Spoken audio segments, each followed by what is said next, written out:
Alright, once again, maing adlaw mga boss. Once again, ako diri ang inyong Bisdak boss, ang hidden dungeon boss ng mga Bisdak. Dugay-dugay po ko ka himo o content because it's not the cool content. Kung kasabot niya na busy ko pa-level. Supposed to be nagunan ako nga next na ako content is level 70. But na-demand na ako yung nakita na maybe hindi siya basta content, and sa tuwang isa sa mga subscribers si Polax nag-ano siya daw F2P way o crystal farming. So ato na siyang istoryahan karon, okay? So while hulat ko karon sana siya God's blessing ko diri sa Frontera, ato nang himuon ang isa na siya nga istorya ang crystal farming. So atong istoryahan. Okay, so ahat na mag-start aning crystal farming. So actually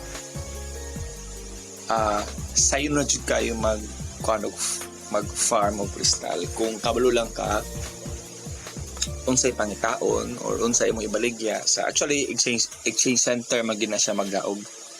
Kung kabalo lang jud ka unsay ibaligya. Okay? This will be a very quick nga content kay ano ra man ni siya. Tips and tricks ra man ni siya sa para sa exchange center nga unsay pang baligya.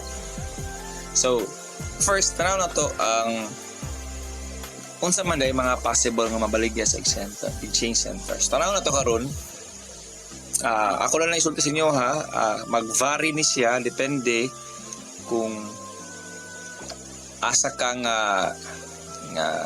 dili necessarily server because tanan nga mga baligya sa exchange center ani nga server, Frontera server, ang tanan sub-servers is connected.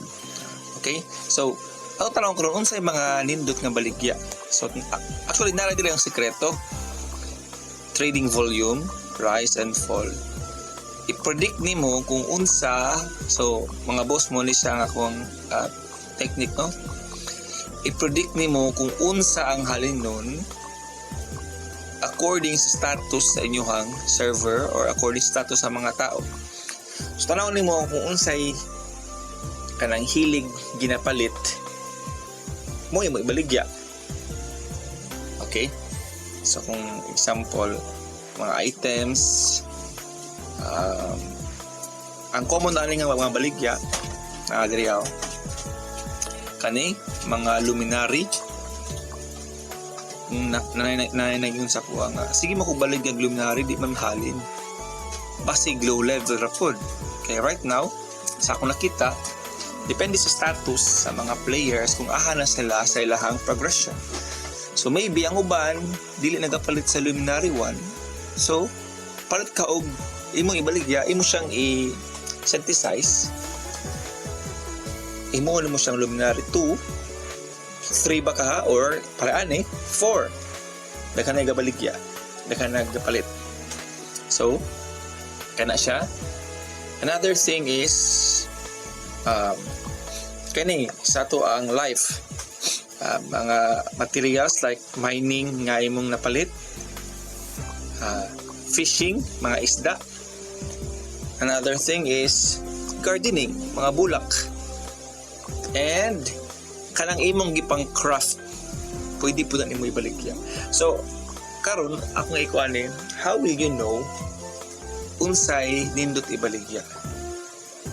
Another thing, napo kay pwede ibaligya diri no kaning items like coins.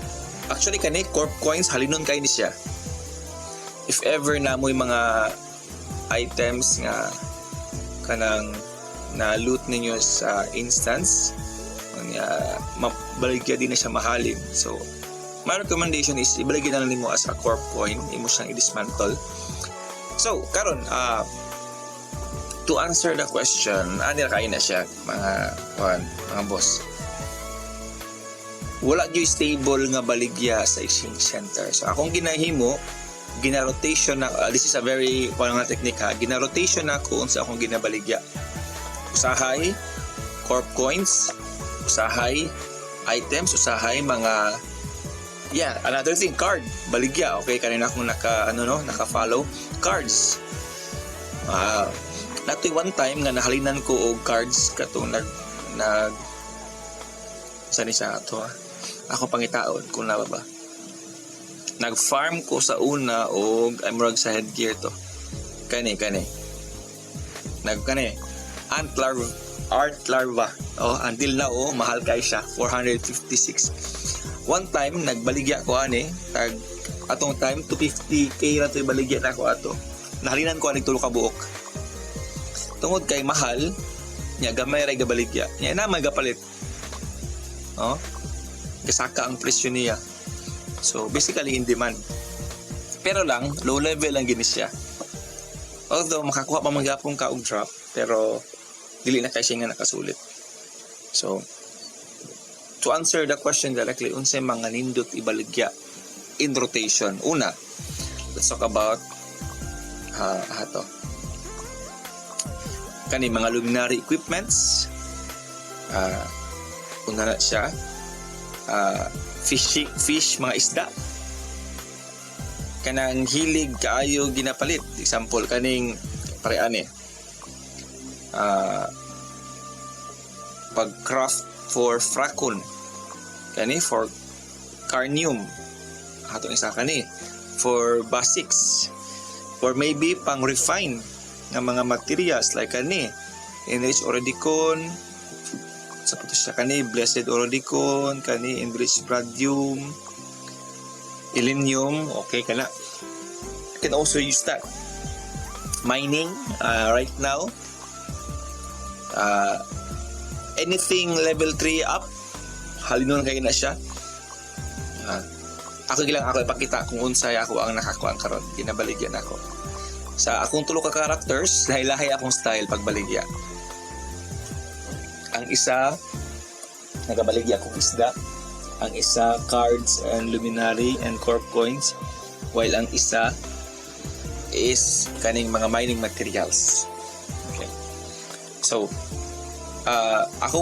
there's no one technique for teaching center. Ang ako lang is timing. Ibaligya nimo ang katong in demand nga gamay ra kayo ang nagbaligya. Muna para kung gusto ka mahalin diretso. So, without further ado, ako ipakita sa inyo karon ang unsay nakapahalin sa ako nga niabot ko, o kung makita nyo karon ako 449k. Zero na gikan kay bago ko nagpalit og mga items. Ngayon na ako na-reveal sa ako ang level 17 upgrade.